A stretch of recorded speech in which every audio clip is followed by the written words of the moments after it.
Alright everybody, welcome back. Episode 20. And I'm going to work a little bit backwards here. I'm actually going to show you the scores and objectives first, and then we're going to actually go through a couple of my cores so you can kind of see the makeup of the various armies that are on the map right now. That way you have a better idea of what's going on. And then probably in the next episode, I suspect there's going to be some significant battling going on because it's late March, so we're almost into spring. Once the mud lifts, I'll be able to move troops much more effectively. So as you can see here, we've lost 67,000 men. He's lost 102,000. We've also taken 43,000 prisoners. So basically we've inflicted, as far as manpower is concerned, about, 145.6 thousand casualties on the U.S. They're down to 73 morale, which is still actually not too bad for the U.S. We're at 125. Their manpower is 102, and then I think 369 is the Navy. 102 is not bad for us actually. It's a decent gap. It's manageable. DC is my objective this year. If I could take DC, that would be awesome. Even if you take it for a turn, it inflicts that 50 morale hit. So even if the US gets it back the next turn, it has a pretty significant impact on morale. It's a little gamey, I know, but whatevs. Alright, so we're going to invest in Rail Pool this turn. The next turn we'll do River Pool. I don't intend to really invest in anything else. My money is still a little hard to come by. I'm not going to print money yet because we are at 7% inflation, so I'm hoping that in the next turn or so I can do bonds, issue bonds again to get 600,000 big ones. We shall see. I did spend all my money though, as you can see here, mostly on artillery and then on replacement chits because we're hurt on the replacement side. I want to make sure this is fully these numbers are taken care of as much as possible because we're going to be engaged in some pretty heavy fighting during the summer, and I'd rather not start in the red, in battle. Now, with the CSA, you're always behind the 8 ball when it comes to manpower because you just don't have the money to keep everything replaced, but it would be nice to start off the summer with reserves available so that when I suffer casualties, I can replace them the next turn. Alright, so Army of the Mississippi. This is under Joseph E. Johnston. He's got 4 strategic value, 4 offense, 6 defense. Not bad, right?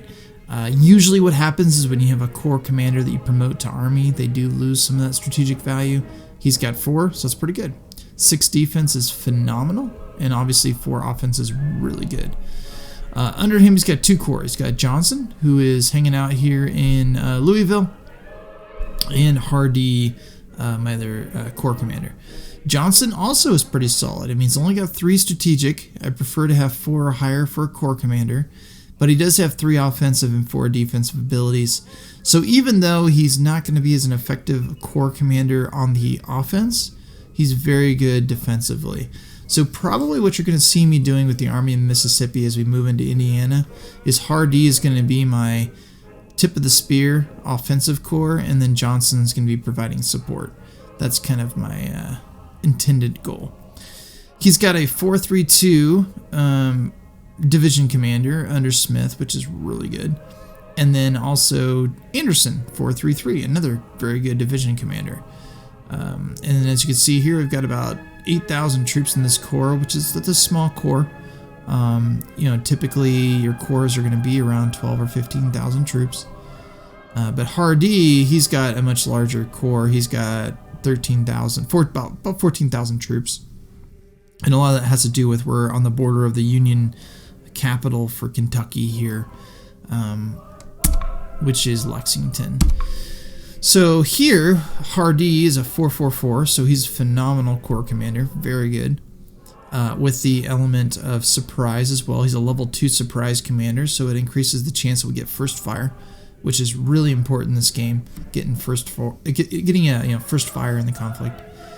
And then I've got Cheatham, who's really good, 4 offense, 4 defense. Again, for a division commander, the strategic number really isn't all that important. and then Walker, who not as impressive, but he does have fast movers. So he's actually a pretty good division commander on his own, in his own separate division. And so what you may see me do is break him off and use him elsewhere and replace him with somebody else who's a little bit more conducive to a corps or a division command in a corps. Bragg just holding down the rear here. I did take this area here with Morgan. I'm moving Breckenridge up to here. What is this? Posey, Indiana. And I'm besieging Knox, Indiana.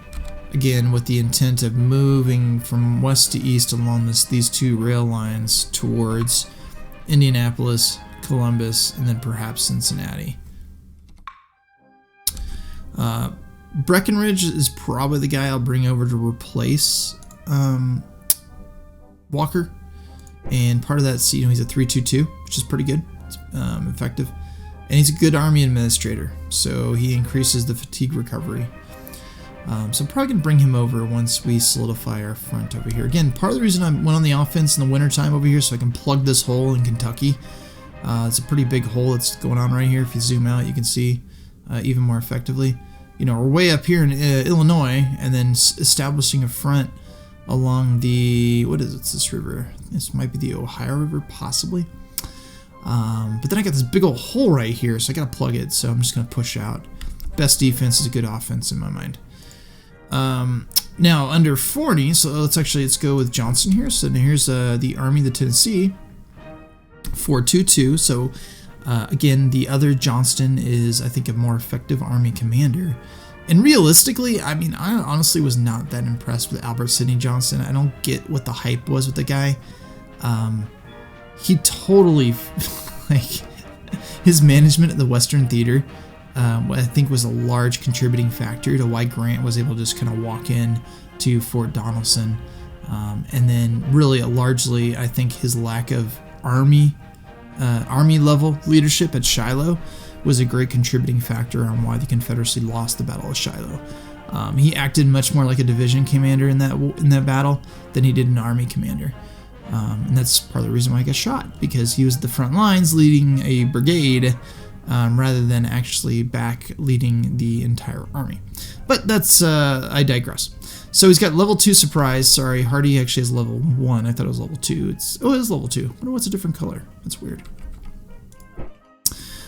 Which contributes to the whole army, which is good. Then under Johnston, I like to have 3 corps for armies, but CSA, you're really kind of stuck with really 2. I am bringing AP Hill over, who's going to be attached to Johnston though, so I'll have a nice 3 corps covering this whole front, which is a pretty wide front. That's why I want to do it. But under him, I got 2 corps commanders, so I've got Forrest. Now, a little unorthodox. A lot of people use Forrest for large cavalry like you would Stuart. I like to take advantage of this military genius, though, and get all these bonuses to your corps. Yeah, he's a cavalryman at heart, but look at this. 6 strategic, 6 offense, and then 2 defense. That's 6 strategic for a corps commander is phenomenal. You could greatly, especially in the style I play, where you don't even know if you're going to make your activation roll, having a corps commander with 6 strategic value is phenomenal. It doesn't get any better than that. I don't know if there's anybody out there with 7. And then let me pull this up, put that back to Salem so I can resupply. But then on top of that, I get 6 offense. So I mean, I don't know why anyone wouldn't want Force as a corps commander, to be honest, but whatever. Then I got Hood, who, again, phenomenal offensive division commander. He's also good on his own independent division command because of that 5 strategic. Sucks on the defense, but good on the offense. He is reckless, so you got to watch out for that. And then I do have Huger just here kind of as a placeholder until I can bring over another division commander to replace him. He does have the artillery bonus, though, so he'll stay in this corps command even if he's not commanding troops. And then Forney, my other corps commander for Johnston, not that impressive as a corps commander. Again, this is kind of where you have, hey, I need 2 stars. I don't have a lot of 2 stars, so we're just going to stick him into the fray. I will replace him with AP Hill and make Forney more of the kind of backup core command. More than likely, right? Unless I feel like I need a core commander somewhere else. I may even take Forney and stick him over with Polk and take Holmes, whom, even though he does have a negative on his cohesion, does have some nice other stats that benefit. So, however, Forney has some good division commanders. So he's got Hoke, or Hokey, who is a 4-2-3, and then he's got Shelby, who's awesome. Those stats are actually deceiving. I think I just made him a division commander. That's why there's a little deceiving. A 4-2-4. So this guy is great, phenomenal. He's got, a charismatic leader bonus, cavalry, fast mover, very fast mover. So good to use him both as cavalry as well as division commander, depending on the situation. I may end up sticking him back in Laurel's brigade and giving him some horse artillery and using him as basically my steward of the West as we push. But since I've got Morgan over here, who's even better cavalry commander, I'm using him right now for that purpose. I did give him a little bit of infantry to take this area and hold it, but between Morgan and Shelby, I'm going to have one of them be my exclusive cavalry command. Buckle down up here in Illinois, so these are going to be my brigades. They're just going to hold down this area. Put him in charge of that. I don't know why I didn't do anything with these guys. Let's go back up here and cut some more rail. Just cutting rail lines up here to protect my northern flank up there. Like this guy right here, who I also, for whatever reason, did not do that with. Let's go that way. Always keep these guys moving. As long as they're moving, they're harder to attack if you have this evade combat. So they're much harder to hit. As soon as you don't move them, then they become susceptible to being hit. I want to control this area because I want this rail line down to Quincy. So I'm going to have to try and take that. And now my goal here is to kind of secure a defensive line behind these rivers. So here's Army of the West under Polk. And what it's going to be ideally, right, is I'm going to have an army and then a corps commander. And then if I get another 2-star and they're available, then I'll just do like I'm doing with my other armies where I have 2 corps and then just the army commander on his own. Notice here, Johnson's just on his own. I don't have anybody else in with him. That's to maximize all the bonuses that you can get from the chain of command, from Johnston to the corps commander to the division commander. But nevertheless, over here I'll probably have Polk with a couple division commanders, and then a corps commander with a couple division commanders, and do that. We have Holmes here, who is normally a 4 strategic value corps commander, but he does have this negative modifier for cohesion, which can be a little painful, and so I tend to use him in less combative areas. But nevertheless, he's got some bonuses to him. I want to say he's like a 4-2-3 or 4-2-2 corps commander. Then we got McCulloch, who I'm a big fan of, and he is a, what are you? A 4-2-3. So again, pretty impressive division commander, and he's got these various attributes associated with charismatic, that sort of thing, master spy, those sort of things. Mountain Fire, I think, is because it's got a unit in there that has that. But then Claiborne, who's awesome. Now I'm going to move him back over in one of the Johnson's armies once I secure my flank over here. But this dude, if I can make him a corps commander, I'd be overjoyed. 5-3-6, gifted commander, so +1 to command points. Entrenched, just a phenomenal guy. Then you got 4-4-2 under Wharton with the cavalry bonus. Rule of thumb typically is you don't want a cavalry brigade on its own, brigade commander, unless it's got like 5 or higher. 4 tends not to be as effective. Yeah, you could do it, but the 4 and lower guys with cavalry tend to be best just put into a corps or a division size army to get that cavalry bonus. So he's here, and this guy Thomas, who's also, he's not bad. I mean, whatever. He's got some bonuses here with Supply Ranger and that sort of thing, but I kind of have him in the stack right now just to get a little bit more experience since we're kind of involved. So we're going to do that. So that's kind of what's going on over in Illinois in the West. Going to push east, and then we're locking down Quincy. Down here in Texas, we've got this guy pulling out slowly, so we may end up pushing in there at some point. I brought some generals over, so now we have more generals here, although my command point penalty did not go down as much as I had hoped, so I'm going to have to address that. We burned this fort, so now we're moving back down there to recover. And actually, to be honest with you, I'd probably feel comfortable just put him out there. Yep. And then now for Virginia. So let's see here. In Richmond, we've got a pretty sizable force here, probably more than we actually need, but against the capital, you don't want to ever take any chances with the capital.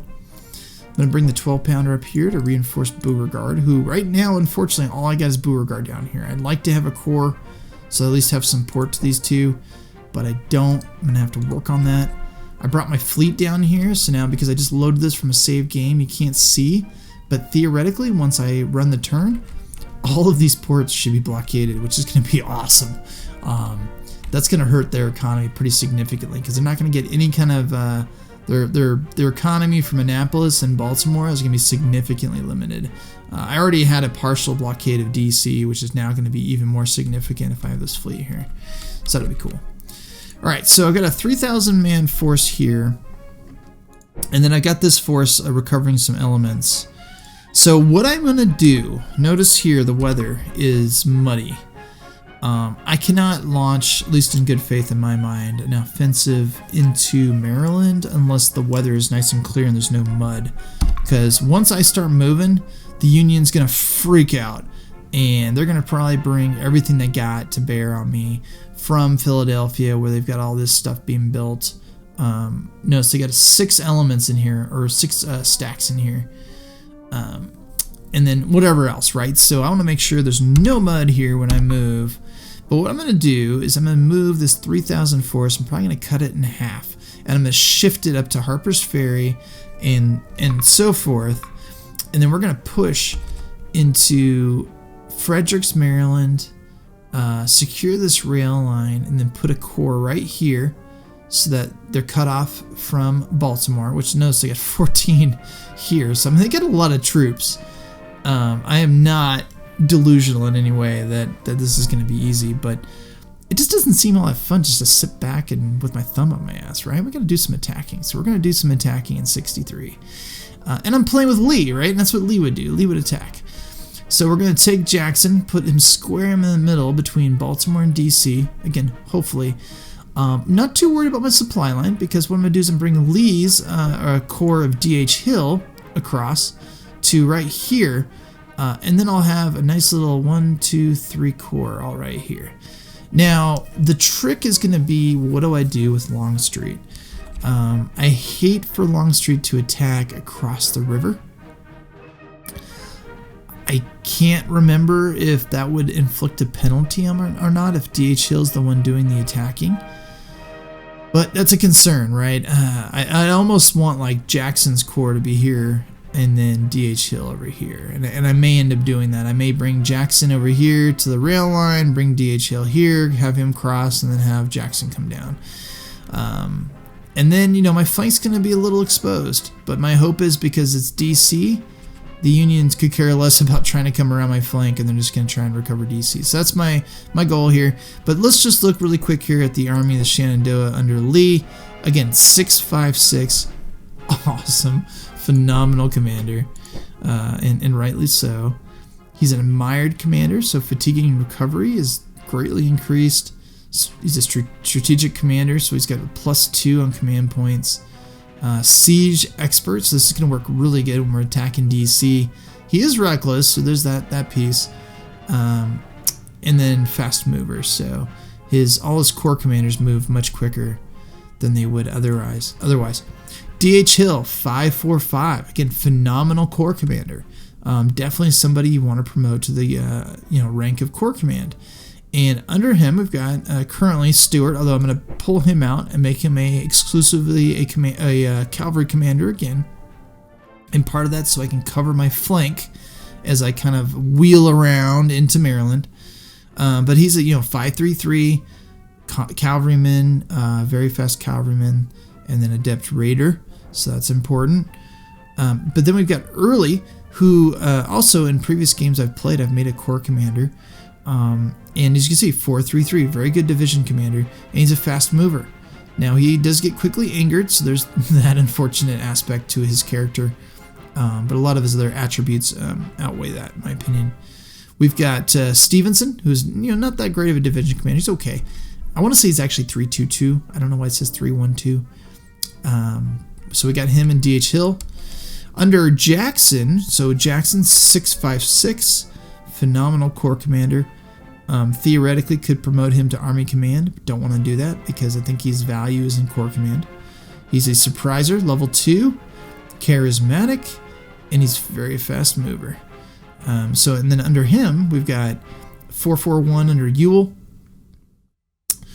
3.13 under McLaws, so good defensive division commander combined with a very good offensive division commander. He's a slow mover, but that's okay because we got Jackson here running things. And then 3.22 under Stewart. So he's decent, right? And then we've also got our 4.11 who brings his cavalry bonus to this corps. And then finally under Longstreet, we've got Magruder, 3.23, which is phenomenal. Plus he's a surprise division commander. And a deceiver, which is kind of cool. It'd be nice, if we could, if making him a division commander gave him 4 strategic value. I don't know if it would, but it'd be interesting. 3.22 with Loring. I just made him division commander. That's why it says 101. Wheeler with the cavalry bonus. That's why I've got him in here. B 3.22 again, and then finally we've got Alexander who brings the artillery bonus. Plus he's not a bad division commander necessarily with a 2 defense. And then finally with Longstreet, 6.46, again a phenomenal corps commander with very good entrenchment bonuses. So the army of the Shenandoah is pretty badass. I feel like I could use a better division commander here in D.H. Hill's corps, which I'm going to look to do before I launch my offensive. But otherwise, I think we're in very good shape as far as the leadership here. And what I'm going to do, probably in April, I'd hate to wait till May, shift my forces from Fairfax, Virginia up to Harper's Ferry, as well as, Leesburg. And then with these 2 corps push, and then with my anchor being Alexandria.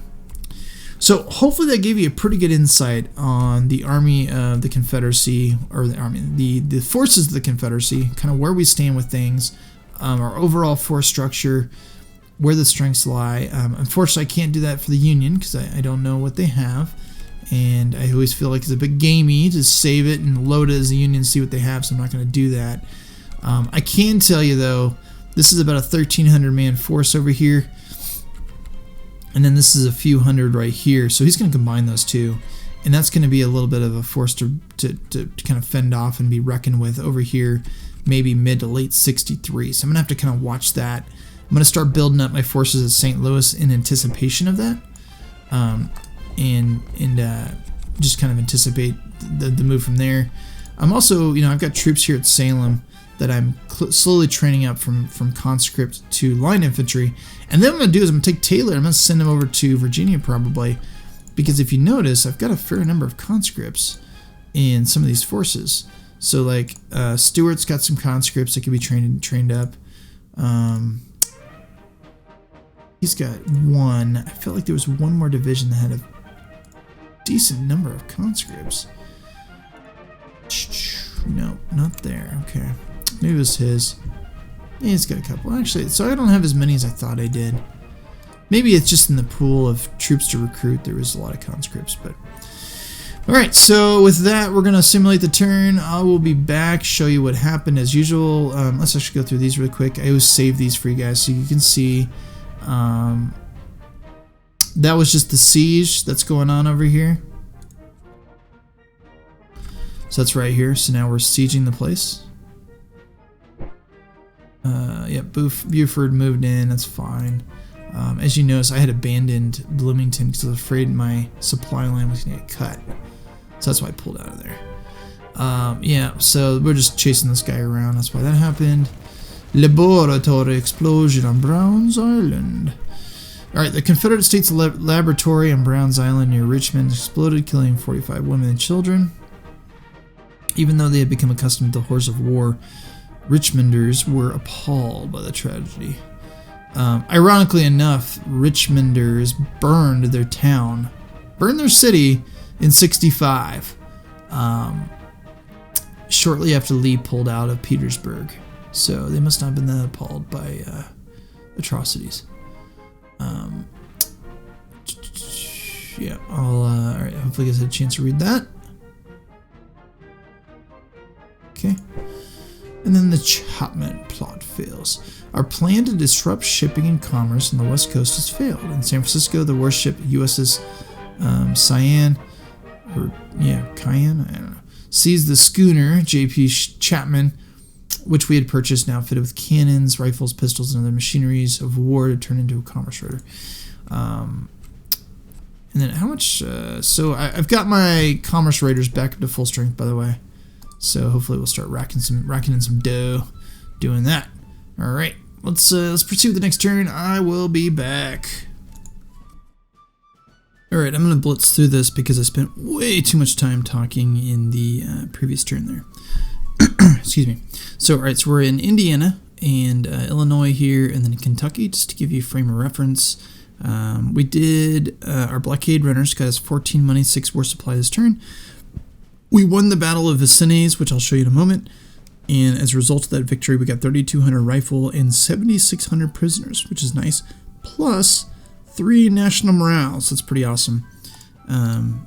So let's look at that battle here. I don't know what I did with it. No, I didn't click it. Here we go. So you notice it's pretty considerable. Both my corps were involved. He had probably just a division. Yeah, 1 division. He lost almost all of his troops. We had a superior numerical advantage, so it'd be a little embarrassing if we didn't win this battle. It was a 4-hour battle though, and he put up quite a fight. As you can see here in hour 1, our 2 divisions were involved. We did not have Nathan Bedford Forrest's corps down here just yet. They showed up, I think, yeah, hour 3. They showed up, and that's where the tide really turned. And so we were able to take this, which is a depot. And it was really important for me to take this because it's going to be my depot.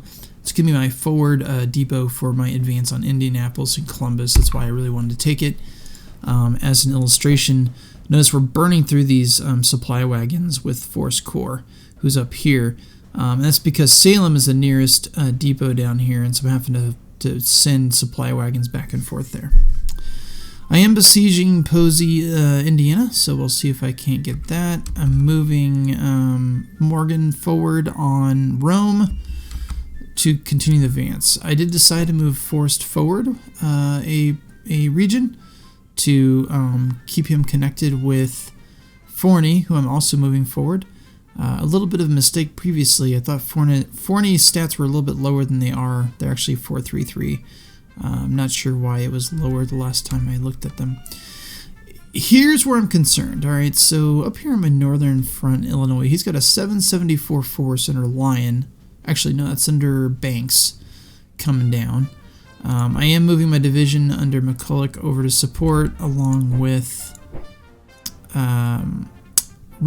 Taylor's, who's training up my different conscripts up to here. But here's where I'm concerned. I got that force there. I've got this little force here, but then I've got 1,000 force coming up my way under the leadership of Buell, who's going to land here in Quincy. And I'm just wondering if I bit off a little too much that I can chew as far as trying to defend all of this. My goal was to take Quincy and hold Quincy down to St. Louis. That'd be my kind of buckle right there. I may actually have to pull back behind this river here. And behind the Illinois River and use that as my defensive front. We shall see. I am bringing A.P. Hill over to Polk, and I'm going to give him Corps Command under there, just because I don't have the troops for Johnston right now. As much as I want 3 corps, I just don't have the troops to give them, so I can't really create a 3rd corps yet with the lack of troops over here. I do have Breckenridge, which I'll bring up and combine with one of those corps, which will be nice. Pretty soon here, once I get closer, I'm going to bring Johnston up and start attacking with him. Over here, just a bunch of movement, just slowly shifting troops of Jackson. Notice the weather, it's still very muddy up here, so I don't intend to attack until that mud is gone. I'm going to send Wheeler up here. He's going to be my, excuse me, my cavalry dude for now, until I can replace Stewart. And once I can replace Stewart, then Stewart obviously will be my main cavalry guy. And with that, that's all that's pretty much going on. I'm going to simulate the turn, and then I'll show you what happened in the next video. As always, thanks for watching. I'm going to try and punch through a couple different turns per video from henceforth. The last portion of this video I was really just doing to give you kind of bring you up to speed on the whole structure of the army. Also, I'm using Mosby over here to cut this rail line. I'm going to cut it all the way over so that when we attack, you can't bring in reinforcements over from Western Virginia. So with that, thank you everybody, and I'll see you in the next video.